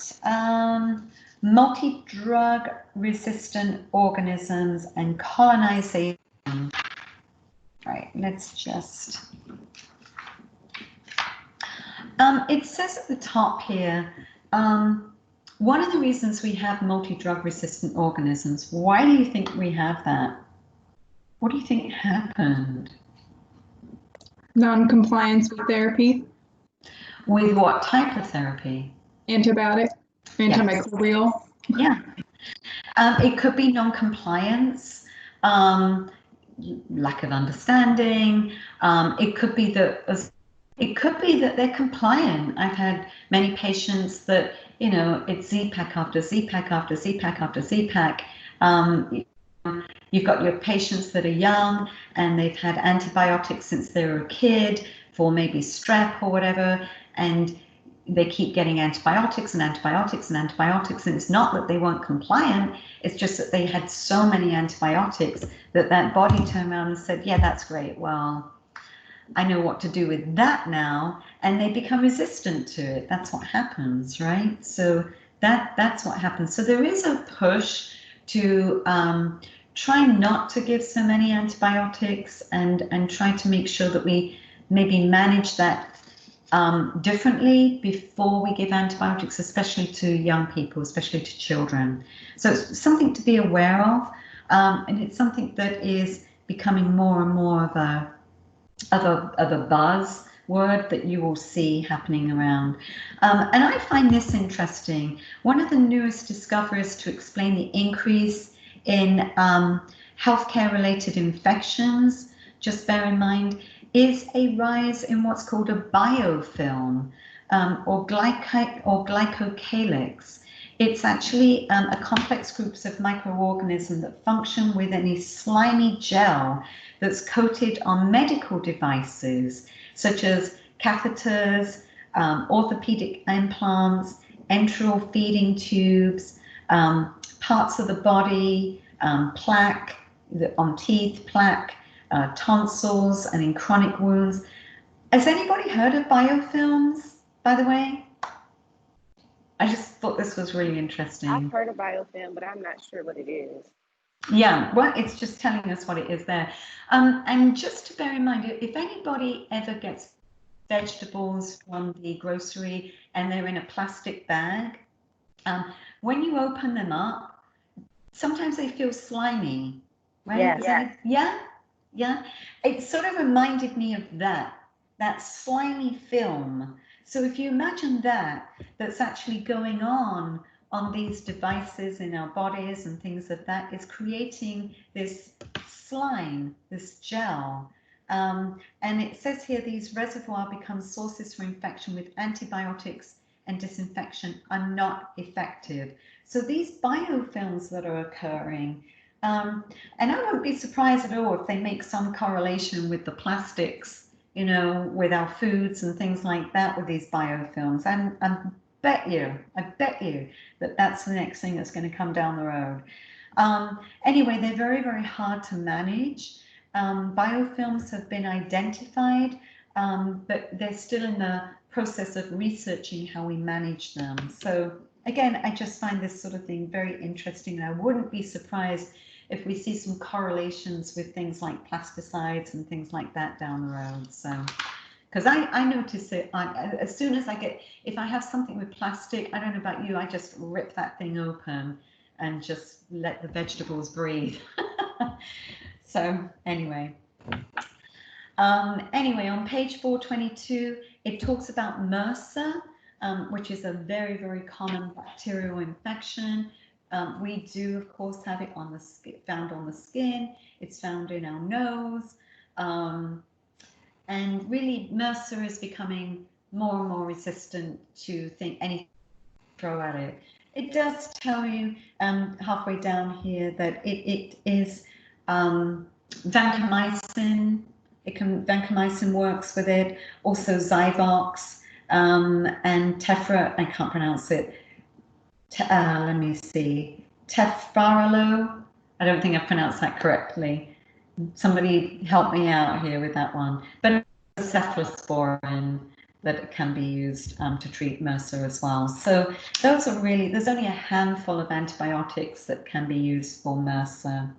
I do want you to be aware of that. I would suggest you read about MRSA on page 422. And again, there's a challenge question there. VRE is another one, vancomycin resistant enterococcus. Isn't that great? Because there we go, we use vancomycin for our MRSA patients, and then then the body develops resistance to vancomycin, to enterococci. So great. And then of course we have carbapenem-resistant enterobacter as well. So just be aware, of course, that we're giving these medications, but of course there's more and more resistance occurring. And you'll see that on your culture reports. That's when it will say sensitive to it, resistant to it. Has anybody seen any culture report, blood culture report, wound culture or sputum culture, urine cultures? Anybody? I said urine cultures, the reports. Mm-hmm. So you've seen that where it said sensitive to it or resistant to it, and it gives the options of what medications will work, right? Yeah, I think it's really cool. I do too. Very necessary. Absolutely, especially if you put the patient on the wrong one and you have to switch them to the right one. So, and then finally, last couple of pages here, actually a few more pages. We'll be done in a few minutes. I've had, sorry. No, sorry to interrupt you, but I've had patients get like pretty upset because, you know, they've been taking an antibiotic and then their culture comes back needing this one and they're like, well, what have I been taking this pill for? And it's like, well, it's resistant to that one. So, but yeah, they get upset usually. Well, and here's the thing, types of patients a lot of the time would be upset at anything. You know, if we'd have said, look, we're not going to give you anything until we figure out what that culture is, then they would have been upset that we didn't start them. You know, you can't win. You can't win. So with those types of things, it just, that's how I think with sort of stuff. It's like, you know, what do you want? Do you want us not to put you on anything and then you're going to get sicker? So I think the wound care is really fascinating and all of the possible infections. And when my family member had the amputation, he did develop MRSA a couple times and tried lots of antibiotics that were not working. And it was of huge concern. And what actually worked was soaking the wound in a bleach water, just, you know, a little bit of bleach with just, I can't even remember what the concentration was. And we did it ourselves at the advice of the wound care nurse, but that's what got rid of it. That's awesome. Yeah, I thought that was really interesting after like all of these interventions that we were trying, and it wasn't going away. You know, sometimes I think we need all of the different modalities and treatments that we have, obviously, with different infections, with using, and also with wounds, using wound vacs and all sorts of different things, hyperbaric treatment, on and on and on. But I also go back as well to sometimes using the basics, like you just said, using bleach water. I think sometimes we get so caught up in all of the new treatments that we forget to go to basic things, you know, and making sure the patient is nutritionally sound as well. That's another biggie, right? Making sure that even simple things like vitamin D. I mean, the research that's been done on vitamin D, 5,000 units a day is nothing. I tend to give higher doses than that, but 5,000 units a day, FYI, people, is really, really good for you, even your children, you know, because it actually helps promote immunity. And there's been study and study and study that has shown that. Go look it up, you know, so why not? Why not just take 5,000 units of IUs of vitamin D a day to help with your immunity? So, you know, just bear that in mind, that sometimes we do need to go back to the basics of things and remember that. So thank you for bringing that out. I appreciate that. So I do want to talk a little bit about occupational and environmental exposures, and how ironic, it talks about pandemics, which I'm sure they had no, well, who did have any clue? It says here, you know, other infection control concerns that nurses and healthcare workers have are the possibilities pandemics, it says influenza or biological agent exposure. And of course, this is a very big concern, especially with the fact that we have multi-drug resistant organisms. And nurses fear that they will accidentally bring home the infectious agent to their homes and families, which of course is a big concern. And it says right here, make sure you change your clothing, keep your scrubs at work, and keep your clothing separate.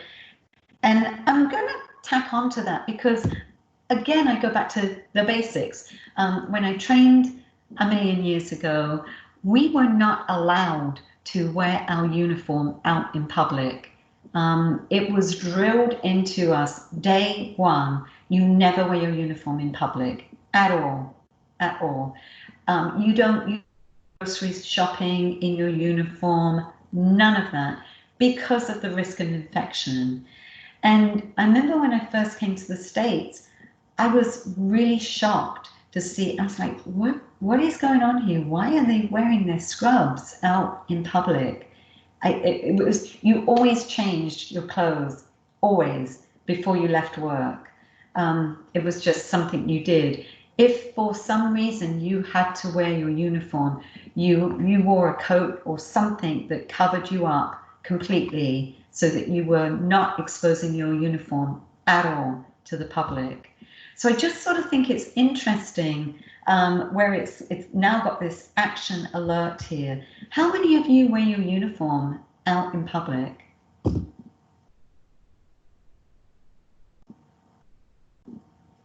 I have before. I have, but not on purpose. Yeah. I have if I like got out of work. Like had to go Yeah, I try like not to if I can absolutely help it. In the military, In my car and just change when I'm done if I can help it. Who said about the military?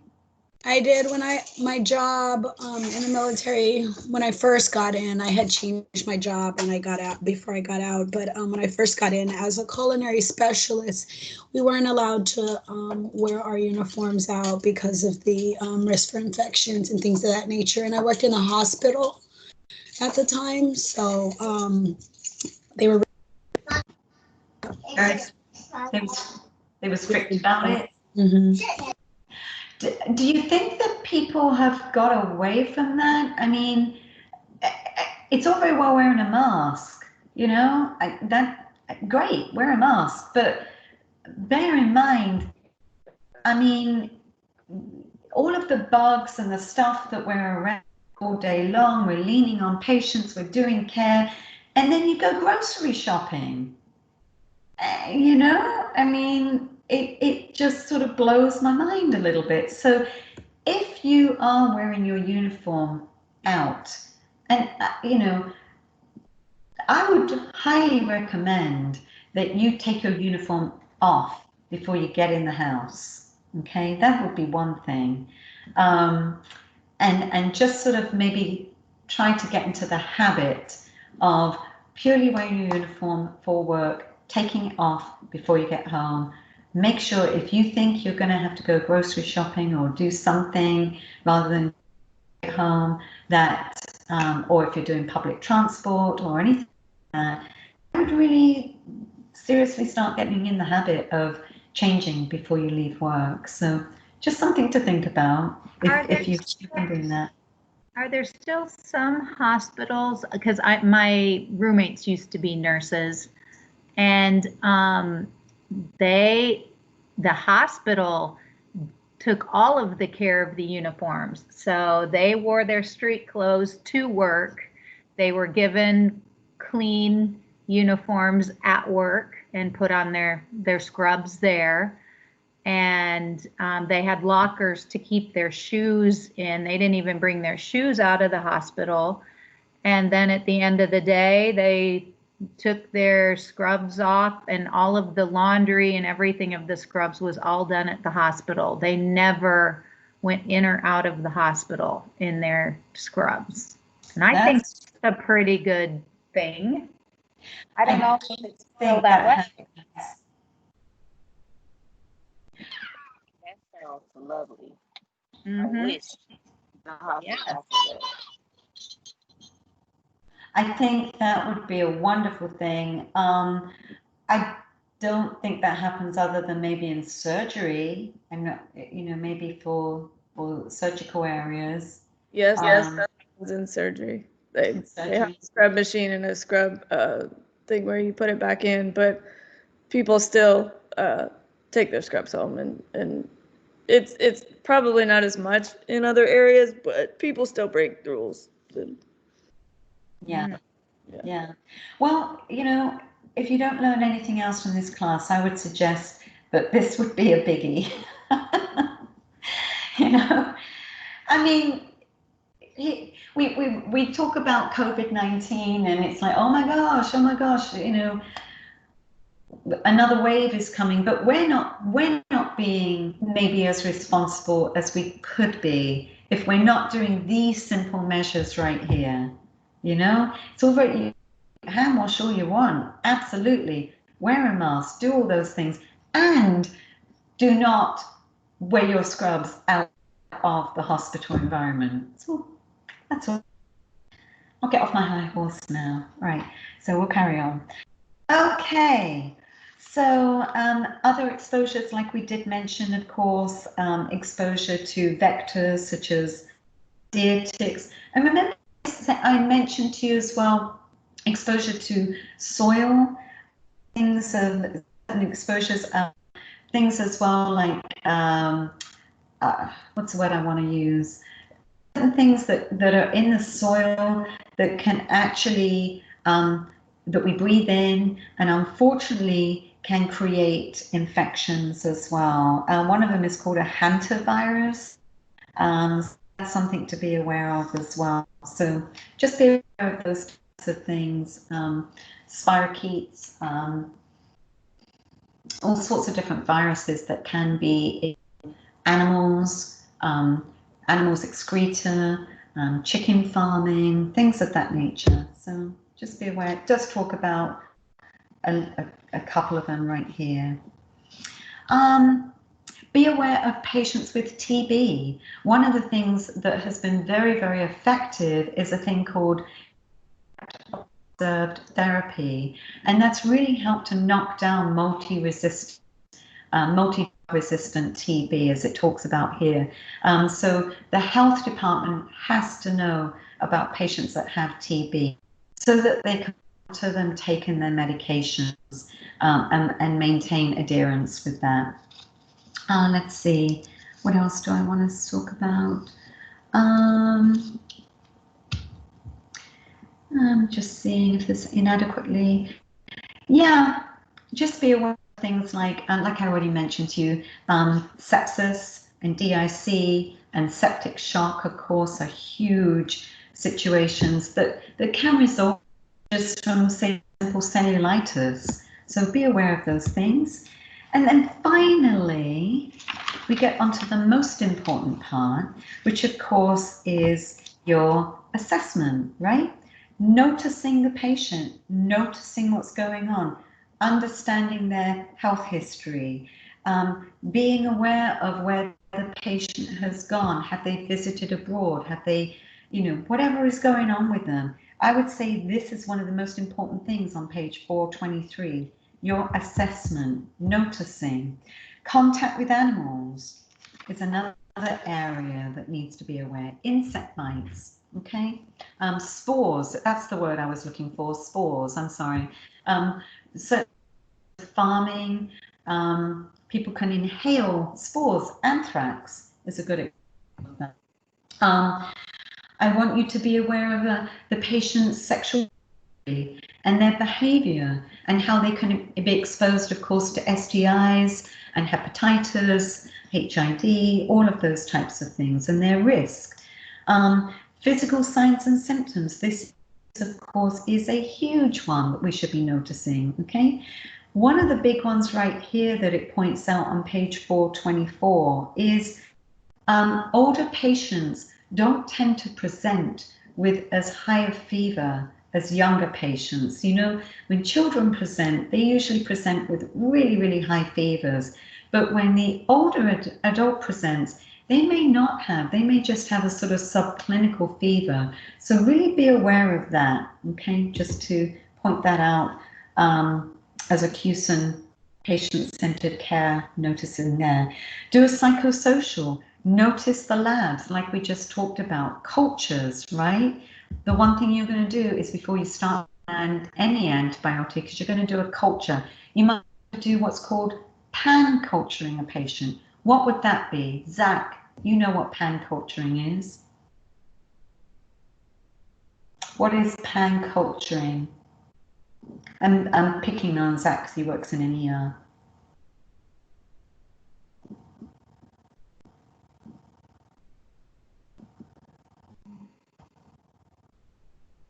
Anybody else?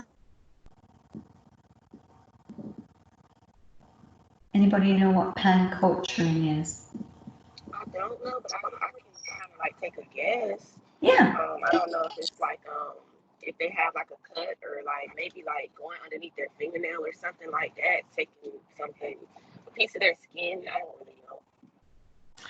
So when you pan culture, it's a term to say, okay, somebody's coming in with an infection.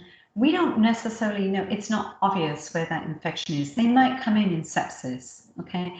So we're gonna do blood cultures, we're gonna do a urine culture, we might need to do a sputum culture. So we're gonna pan culture. I could think pandemic. Pandemic is everything, it covers everywhere, right? So pan culture is all the cultures. They're usually gonna do, they might do a throat swab, they might do, you know, there'll be a lot of different cultures that they're gonna do all at once, okay? That's what I mean by that. So just bear that in mind. It talks about here the sensitivity, and we mentioned that a little bit earlier, right? We're talking about sensitivity. What is that organism sensitive to? What is going to knock it down? What's going to affect that organism? Yes. Sorry, so you said pan culture is doing a bunch of different cultures at once? Yeah, so for instance, we might be doing, that patient might come in septic, and we might need to do blood cultures, urine cultures, throat swab, sputum culture. We might need to do all of the whole gamut all at once. Okay. So, and now, I mean, they're going to order it. Then they're going to say it'll be, I want a urine culture, I want a blood culture, I want a throat swab, I want to this, that, and the other. But the term that you may hear, or you, and I don't think it's in the books, I'm just saying it's called a pan culture when you culture, you know, culturing all of the different areas, okay, to try and make sure you're getting the right thing, because you might do a blood culture because they're septic, but then there may also be another source as well that you need to look at and go to, okay, just FYI. All right, so it does sensitivity. Let me type it. Yeah, sure. Professor, are you saying hand, like HAND, hand cultures? P-A-N. P-A-N. Oh, see, that's why I started describing stuff with your hand, because I thought you were saying hand culture. So, okay, cool, I got it. Pan, like pandemic. Okay. Like pandemic is everything, right, over everywhere. So pan culture. Sorry, it's that accent. It's that accent of mine. Gets in the way sometimes, right? All right. So it talks about rapid cultures. Has anybody ever had to do rapid strep or any of those types of things? You basically culture them quickly and you get the results straight away? Yes. Mm-hmm. And you can do urine as well, no? STIs, you can do a urine culture, right? Things of that nature. So flu, rapid strep. So those types of things, it just talks about it there. But preliminary results usually with a culture takes about 24 hours, but it can take up to 72 hours to really get the culture back. So just FYI. And then, of course, just be aware as well when you're doing your cultures. There is a procedure to doing cultures, but also making sure that you're cleansing the skin properly, because you can contaminate that culture. Sometimes you can contaminate it by not actually cleaning the skin properly enough. So just bear that in mind. White cell count and the differential. I do want you to be aware, of course, what a differential means. It's all the subset of what is in that white cell count. That's your neutrophils, your basophils, your lymphocytes, your eosinophils. Sometimes you'll see your eosinophils are raised, ESR, for instance, for a patient that has an infection.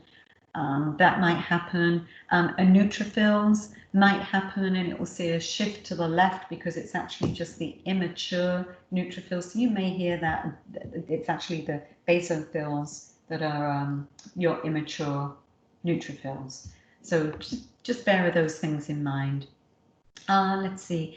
Serological testing, of course, such as the ELISA testing, and you may see that, and also a PCR testing, which is becoming more and more popular. Things like syphilis is done with PCR. Also, TB is done with PCR testing. Has anybody had to do any of these testing at all, or seen these testings?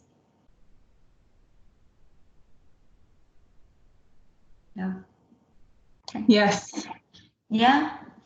I've done quantiferin golds for TB. Yes. Sed rates for inflammation, all that. Yeah. Especially for people like me, with having had a BCG.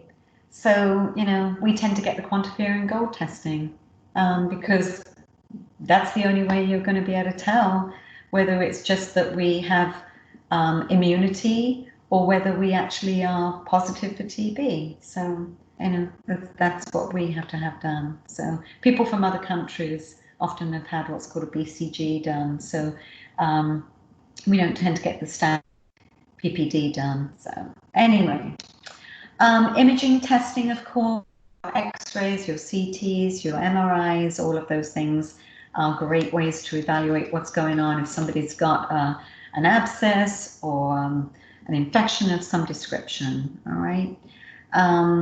Let's see, managing the fever. This is the biggie. So what do you think you guys are going to do? Intervention. It's on page 425. Name some interventions, please. Antipyretics? Yeah, what would that be? Like Tylenol? Yeah, absolutely. Be a good idea. What else would you do for these patients?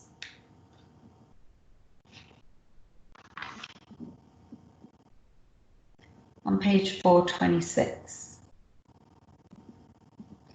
Remember, not everything is pharmacological that you're going to do for your patient. Cold washcloth? Beautiful. I wish more people did that. You ever done that for someone?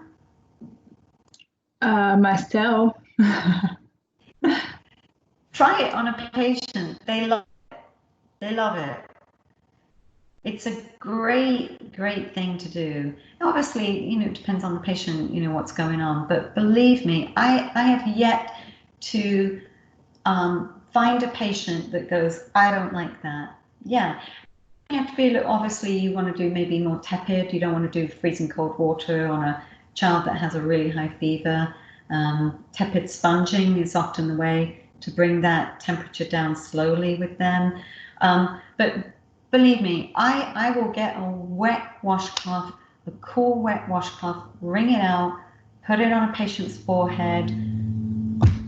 It's amazing, amazing. Just that alone can really, really soothe a patient and make them feel better. There's no pharmacology there, just good old nursing care, okay? You can use, I mean, obviously if they're fevers, you may need to use a cooling blanket, something of that nature. Sometimes I've seen ice used to really bring that fever down.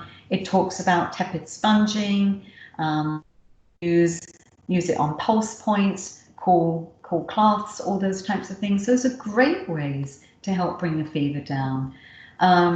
It does say the use of a fan is discouraged because it can disperse airborne or droplet pathogens. So, it does point that out there. So, my grandmother made us rub down in alcohol. Yeah, I would think that would dry your skin out. I'm not really sure. Did it work? I mean, if it worked, that's great. I would not. I've never heard of that. But you know, I would think that would be very drying on the skin, quite frankly. I would prefer to just use a cool cloth on someone. Fluids, yeah. Obviously, a nice cooling fluids would be perfect if they can drink, absolutely. But yeah, of course you're going to do that. You're going to do all of those types of things, you know? Anything that you're not sure we were young.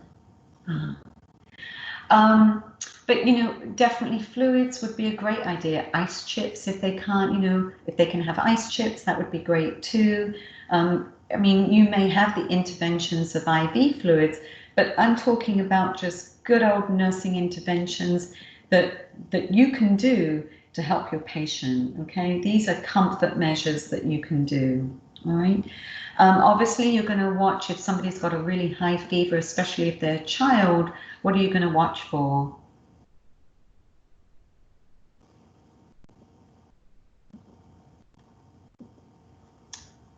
Have you no aspirin?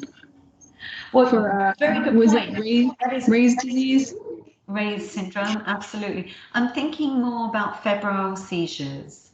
You know, be aware of that with your children, of course, with very, very high fever, that they can have febrile seizures, okay? I don't know if anyone's ever experienced that with children at all, but, and that's why as well we want to make sure we bring down those temperatures slowly with things like tepid sponging. Is a great way to bring that down. Yeah. All right. Finally, it does talk about home care management, of course, making sure you're teaching your patients how to keep their home free from infections. As well, one of the pieces I just want to bear in mind down at the bottom here is healthcare resources, making sure that you do, it talks at the bottom here about an SBAR. Can't stress that enough, that when you're doing a handoff from one facility to another, especially your long-term facilities or your LTACs or your rehab facilities, which you be doing.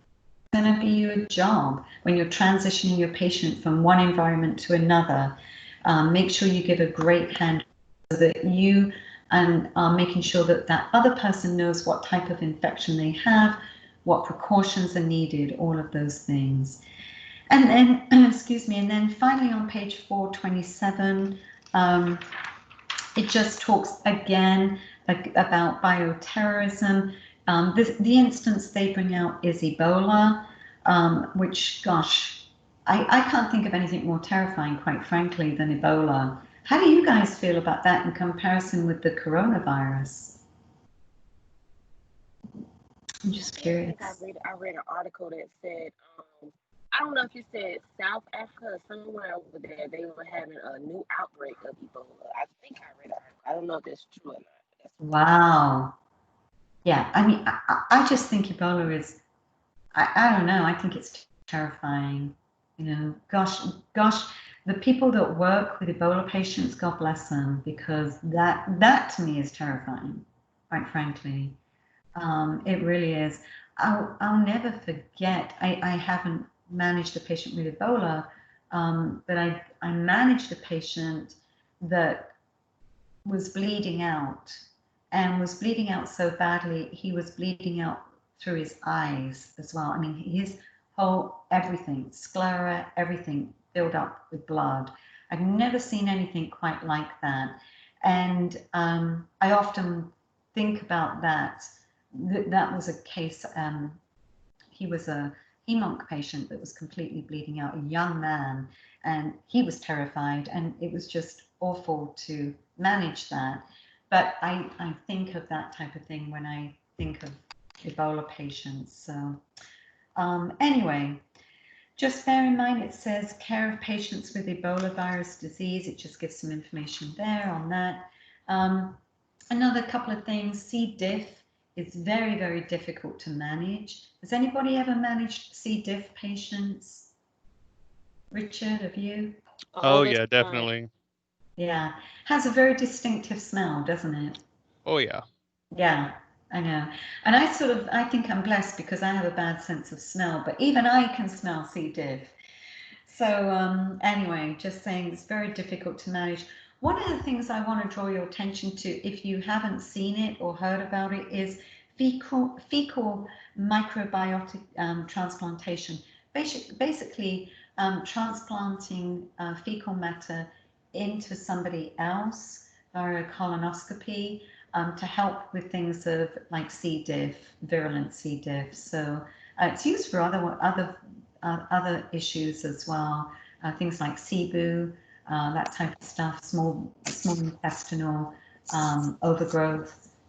So just something to bear in mind. On page 429, it gives you different pathogens related to bioterrorism, talks about anthrax, all sorts of things, the plague, smallpox, and I'm sure next print edition will have coronavirus on there as well. And then again, key points at the end of each chapter, okay? Your key points are right My name is Liz. I've actually been in this program once before when I first moved here to Florida, but due to what I had going on at the time, I was not able to complete. So now that I am in a better position, I have decided.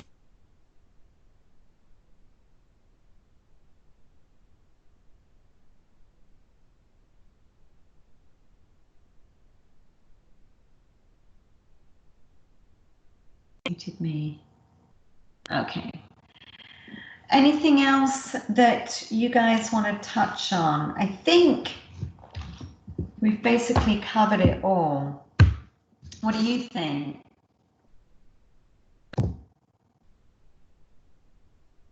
Hello, hello, hello. Yes. Okay. What I do want to do is I will make sure that I set up one-on-ones. If give me about an hour for me to figure out my schedule for you. There's 5 of you that need to do one-on-ones with me. Anytime between, let's see, where are we? What day is it? Wednesday, Thursday? Between now and next Tuesday, I would like one-on-ones with you guys. Just to bear in mind, next Tuesday, we will do a 12-hour. We will talk about respiratory, and I'll have a couple of case studies for you, things of that nature. There's 3 of you that are going with Miss Balance, and I think you know who you are. I put it in the announcements as well, but that should be Melissa, Megan, and Julicia. Yeah? Professor Fletcher. Yes. I have a question about the ones who didn't finish up their PowerPoints from yesterday. Are we still working on that today to turn in, or? I think you all turned, a lot of you, the only people that I noticed hadn't turned, and thank you for bringing that up. It was the only people I think have not uploaded is group 1.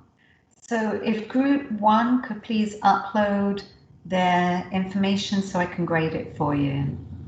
Okay? Or at least give you your 4 points for your clinical. And Professor Fletcher, it's Kendra that goes on Tuesday, right? Yeah, I went last Tuesday. Melissa. Oh, I'm sorry. Melissa went, yes, I apologize. It's Megan, Julicia, and Kendra. Thank you for that. Yes. Yeah, you guys already went. You did clinical. Peggy did it, Liz did it, and Melissa did it. And this week it's Megan, Julicia, and Kendra. Correct. Just FYI, the next week it's just 4 of you left. What I might try and do is see if all 4 of you can go. If not, I want to keep this going for as many weeks as possible. So if then Vashti, and then if there's 2 other people that want to go again, then we can keep this going hopefully until the end of term. So if a few of you want a couple of times of doing this, then then potentially you've got that option to do that. I do want to, I'll wait till Tuesday. Do you want to do a dosage count, a drops per minute one? Or do you feel comfortable with it? You all seemed pretty good with your count, but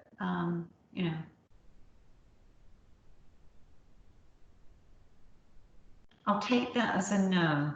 That you've had enough. I do have a question on the exam. Is just this week? Mama, sorry. Yes, the exam. So you're talking about week. Let's see. It'll be exam 2. You're talking about next week. Talking about? Next week. I'm sorry. On Thursday of next week is just about these 2 chapters. Yes. Yeah. Each week I'll be covering each chapter. Okay. These chapters. Okay. And it's 50 questions, right? It'll be 50 questions. Yeah. So I would really suggest, seeing as though you only had to cover 2 chapters, I would strongly suggest that you really look at your Silvestri books as well. Okay. I think if I should add anything else in there.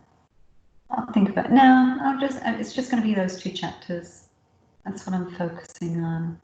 Week 8 is where you're going to have I'm going to incorporate a lot of pieces, I think, for you. Okay.